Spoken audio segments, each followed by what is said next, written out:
Greetings, folks. I have breaking news about the election rigging investigation. But first of all, I want to say from the bottom of my heart a sincere thank you to the Irish people at home and abroad, who now we have collectively fundraised over €10,100 on the Keen Save Ireland GoFundMe page. Now, for those of you who want to be part of this movement and expose the election rigging process in Ireland, you can still donate to Keen Save Ireland GoFundMe page. And from the bottom of my heart, I want to say a huge thank you, because without your help, I couldn't have brought these cases against the Clerk of the Dáil and the Irish government on my own without your support. But now look, I speak now not just for myself, but for every voter in Kerry and across Ireland who deserves an election that is fair, transparent and free of manipulation. Look, I have seen it with my own two eyes, what no candidate should ever have to witness. On election night, inside the Turin-Cahill polling station in Guineveguilla in County Kerry, I personally saw a presiding officer tear ballot papers directly from a ballot book in plain sight, as a polling clerk stood by idly and did nothing. When I immediately raised this with the returning officer, Padraig Burke, the following morning, he told me that the count would go ahead, even though I said, look, surely this is compromise now, and can it not be stopped until this is investigated? And he said it couldn't, and that the count was going ahead, and to keep an eye out for the Turin-Cahill polling boxes. And he talked to me later on once he'd spoke to the presiding officer. Then I met him later on, and this is exactly what Padraig Burke said to me. Michelle, you can petition me if you want. I've spoken to the presiding officer in Turin-Cahill and I'm satisfied. His words hit me like a brick. This was supposed to be the man safeguarding our democracy. Instead, I was dismissed. But I didn't stop. As I said, I'd made a formal complaint to An Garda Síochána the night before, and I was following that up with a pulse number. Now, look, the Gardaí have now confirmed officially that the electoral materials are required as part of their investigation into my allegations. This, folks, is huge. This is not just about me, Michelle Keane, anymore. This is now a live Garda investigation. But it gets worse. New evidence has come to light, allegedly showing that Gardaí were not present in the Carrick polling stations for the entire day of the voting. Where was the oversight? Where were the checks?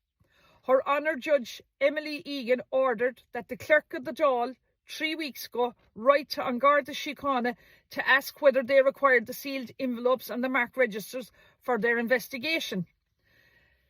Last night, I got a letter from the Clerk of the Dáil, from the Garda Síochána, and the Gardaí have now confirmed in writing that they do require this material, and that it is crucial for their ongoing investigation and assessment.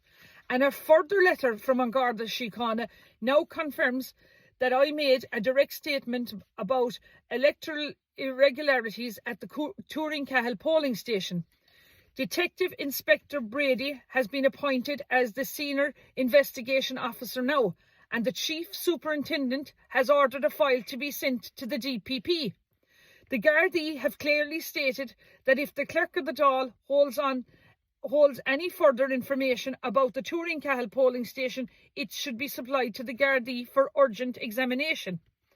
I will now be bringing a motion this Wednesday, the 18th of June, a new motion before Justice Emily Egan to seek access now to inspect the ballot card information from the last general election. Let's not forget, folks, voters who supported me can no longer locate their names on the marked register. Polling cards were issued to deceased people. Some voters in Kerry received 2 polling cards, and access now to the zip files of the marked register that has been sent to me from the Clerk of the Dáil has now been obstructed, just as I get closer to the truth. What is being hidden, folks? Where are the files? Why aren't the files suddenly inaccessible? I ask every voter listening, If this can happen to me, it could happen to you. I'm not giving up. I'm not withdrawing.